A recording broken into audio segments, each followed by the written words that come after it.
Welcome to the Pickup. I'm Kevin Walsh, and this is going to be the first video here on the YouTube channel talking about the NBA season, which is tipping off tonight. I'm going to be doing a couple of videos here today, previewing and getting ready for the NBA season. Super excited for it. Before I do that, I want to encourage you not only to subscribe here, but I also have the podcast going. It's been going for a little bit now, so make sure you subscribe there. The link to that will be in the description, as well as the link to my Twitter, which is @TheKevinWalsh, just so you can follow along. I always post the links to anything I make out on that Twitter, so you don't miss anything. Make sure that you follow me over there, and you can also @ me with anything that you want to talk about sports-wise. I'm always over there ready to talk and keep the conversation going. So to do this NBA preview and to kick this thing off appropriately, I think that we need to talk about what will be the most important story, or at least the most talked about story this entire season.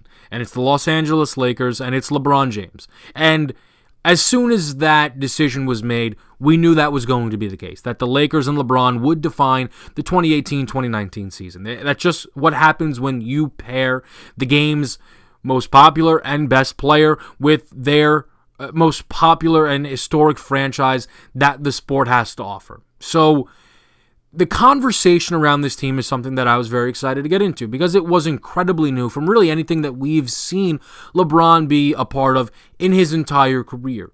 I will say, though, the conversation surrounding this team has surprised me quite a bit. I know that this team is young, and I know that the Western Conference is better than the East. But there are people who are picking, credible people who are not just doing this for clicks and for takes, that really believe the Lakers are going to be missing the playoffs. And that, to me, is completely ridiculous. You cannot tell me that you actually believe there are 8 teams in any conference. There aren't 8 teams in the league. 8 teams in any conference better than the Lakers if LeBron James is on the Lakers. And people may think, oh, well, perhaps you're really overstating the talent is there. Now, listen, I do not believe that LeBron chose the team that was the most ready to win a championship. We know that, considering the other 2 teams were the Rockets, a game away from making the NBA Finals, and the 76ers, who have more talent, at least more high-level talent from what we saw with Simmons and Embiid. No, I don't think that. But I think that it's gotten to a point where some of these young Laker players are actually being overlooked and being misvalued by a lot of people who feel like they are going to be missing the playoffs. For some perspective, last year the Lakers won 35 games. Not a great record by any stretch. They ended up where it would have been the 10th pick in the draft. They didn't have their pick. The Sixers had their pick.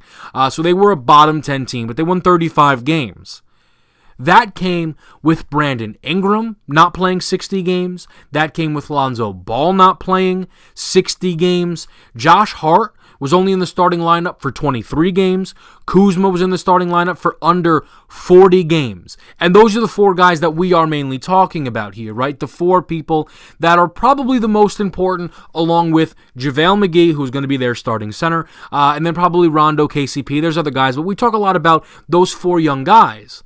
And this team won 35 games last year with those guys missing a chunk of time. They all should be contributing significantly more, not just because of the improvement that they will be taking, because of their availability, but then factor in the steps that they should be taking forward. We're talking about year 3 for Brandon Ingram, the sophomore seasons for Lonzo Ball, Kyle Kuzma, and Josh Hart.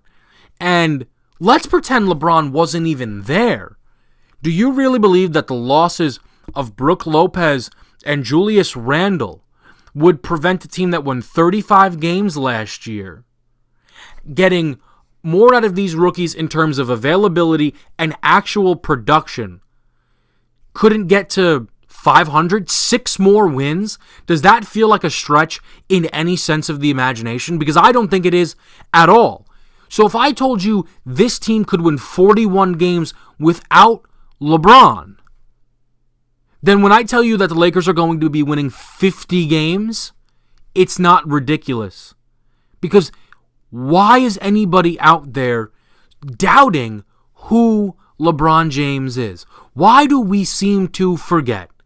There isn't a single top 100 list you can find out there, ESPN, Bleacher Report, SI Top 100, that does not have LeBron as the best player in the sport. You mean to tell me that if I put Kevin Durant on a team that could win 41 games without him, Steph Curry on a team that could win 41 games without him, Giannis, AD, the list goes on, that we would be questioning whether they could make the playoffs? It's silly. It's nonsense. LeBron last year had 14 win shares. So if you just roughly translate the win shares into win totals, right? 14 plus 35 gets us to 49. We're a game off 50. The Lakers are going to make the playoffs.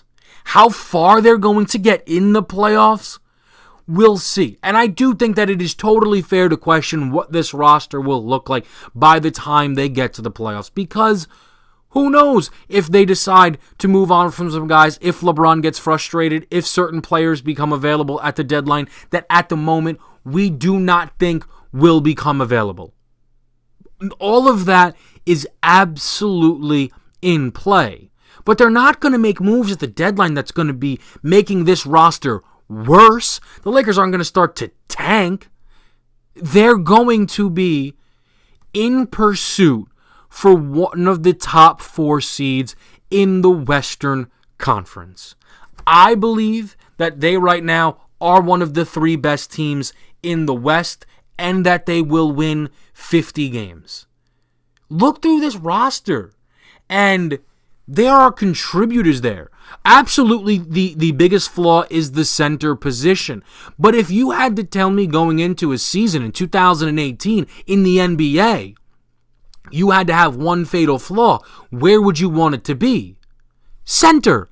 Easily. In this positionless basketball, in the small ball era, that's where I want my weakness to be. Because you can write a million articles and do a million blogs and podcasts about how Jokic and Kat and LaMarcus Aldridge are going to be giving the Lakers hell. And they will on the offensive side of the basketball. But all 3 of those guys have to play defense. And if they go down on the other side of the court and they're tasked with guarding either Kyle Kuzma or LeBron James or Brandon Ingram, it's going to be a real problem for them as well.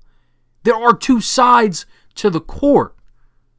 Rim protection, again, will be a problem, but if these guys buy in, then they should be able to play some team defense and get past that.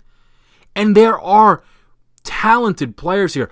I think that Brandon Ingram absolutely has the shot at most improved. I think that Brandon Ingram's going to have a great year.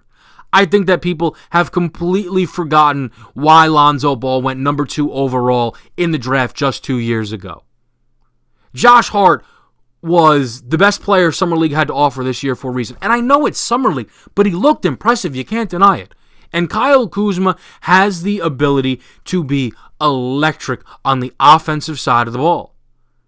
Michael Beasley, Rondo, Lance Stevenson, guys that we laugh at, JaVale McGee, sure. But they have value.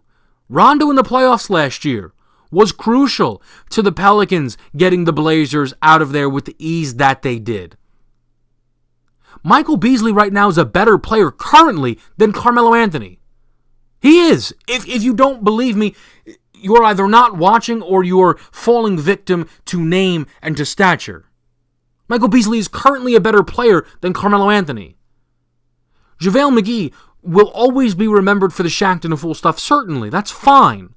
JaVale McGee, though, can still start at center and give you a good 20-plus minutes a game. And valuable minutes with the guys that he's going to be playing around. I think JaVale McGee's actually going to be good. I worry about the fact that there's nobody behind him. Lance Stevenson is questionable. I don't know how much he should play for this team. He should be probably like their 10th man. But there are good players here. And at the end of the day, if you really are really struggling to buy into this team, LeBron. It is that simple. It's been that simple for a year. He's made the NBA Finals 8 years straight. Eastern Conference, Western Conference, Northern. So I don't care the direction. 8 finals in a row for a reason. And there were a lot of years that people, myself included, the best reason that they could give you for the Cavs making the finals was LeBron. And that was the case last year. But it was right because he's the best player in the league. It is that simple. So, as to the question of will the Lakers make the playoffs, to me, that's an easy one. Yes or no. I'm more interested in will this team win 50 games and how far up in the seeding will they be able to get within the Western Conference. Let me know what you think, though, down below. Do you think the Lakers are a playoff team, or are you someone as well that does not think they have what it takes in the Western Conference? And how high do you think the Lakers will seed in that West? Let me know down below. Make sure you subscribe here. As I mentioned at the top, make sure that you subscribe to the podcast and follow me over on Twitter. A bunch of videos should be uploaded to the YouTube channel today, so make sure you check all of those out. Thank you guys for stopping by, and I'll see you guys next time.